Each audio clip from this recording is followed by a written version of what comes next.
Hi, this is a short story how to make this or that with replica of medieval 15th century, to be precise, mobile oven.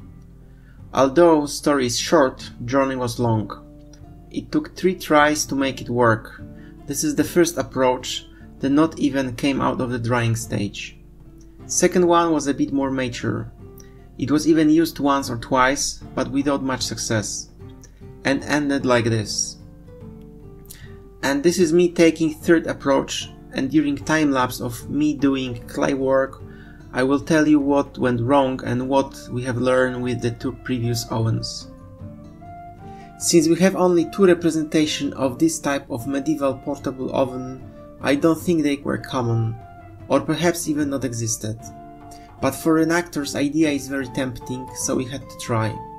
Don't get me wrong, this type of oven is doable to be transported on a small cart, but it has to be parked somewhere with that cart and moving only on the nearest streets, and we wanted it to be transported by the car. So generally this type of ovens are made stationary. You have to create some sort of skeleton made of twigs and put clay on top of it. A lot of clay. Twigs will sustain clay while drying and later they will burn out. In the first approach we wanted to build an oven on some kind of a bucket to give it a shape, and when it dries out, use large kiln to burn it out. This amount of clay is too heavy to self-sustain its shape, so any kind of a support is a must. Anyway, I was aware that clay is shrinking a lot during drying, and it's more like 10% than 1%, but I thought I could wait until it stiffens slightly, and before it started to crack, remove the bucket. Of course I was wrong, clay started to crack immediately after it dried even a bit. We managed to do something of it, but it was anyway a total failure.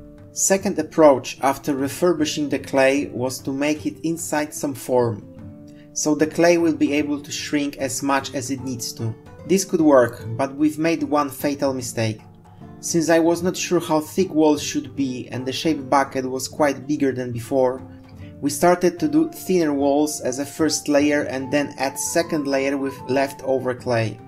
This made whole construction not uniform enough, and when heated later on, 2 layers were expanding not evenly, making it crack. Of course we tried to fuse those layers while the clay was fresh, but with such a large surface it was not possible to do it right. Another problem was to add opening.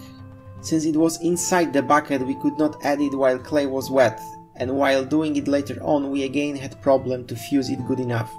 With this approach we have added some linen fiber to clay instead of hay.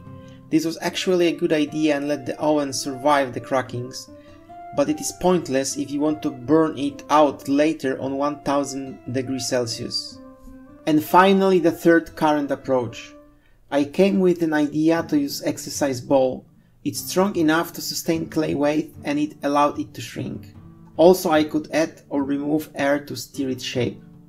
So I've used 45 cm ball and made some kind of a platform in the middle of it to build oven and make ball more egg-shaped. I've also added a small tube to be able from outside to remove the pressure and started to build on. This time only 1 layer and a lot of effort to make clay uniform. I've also added more powdered fire clay to make the final product more porous and heat spike resilient. With the second approach we've encountered one more problem: drying. It was so much clay that even more than 3 weeks of drying was not enough. This made the oven base to crack during the first firing. So this time, to be on safe side, I've waited almost 3 months, and it was enough. It also worth to mention that on the drawings and in reality those type of ovens does not have chimneys. It's because you bake in them not with the fire but with the accumulated heat. So you should fire inside first, heat walls and then clean inside and bake with residual heat. In those cases the opening is high enough to allow smoke come out during heating. My oven walls are not thick enough to accumulate enough heat, so from the very beginning I've assumed I will be firing inside during baking. That's why I've added chimney. And I must admit this little chimney helps a lot in firing process. After I finished top part, I started to create bottom plate. First 2 projects had it integrated, because this way whole construction was much more sturdy. This time, since I've planned to burn the clay anyway, I've made separate bottom part. This makes cleaning process much easier, and also it's better while positioning. You can level the plate first and then add top part. 2 months later, when everything was dry enough, I started to create some kind of a transport crate. I've made it of some old pallets and found furniture parts, so nothing fancy. It's much more sturdy than it needs to, but it's also awfully heavy, so no way to lift it with oven inside alone. Finally, it was time to burn the clay. I've found the proper size kiln and burned my oven in 1200 Celsius degree. Top part came without a scratch. Bottom one had one crack, so I was extremely happy. Now this oven is truly permanent and weather resistant. This is the first firing up of the oven, and also here comes the important lesson. Be patient and let it heat slowly. I was very impatient and wanted to rush things up.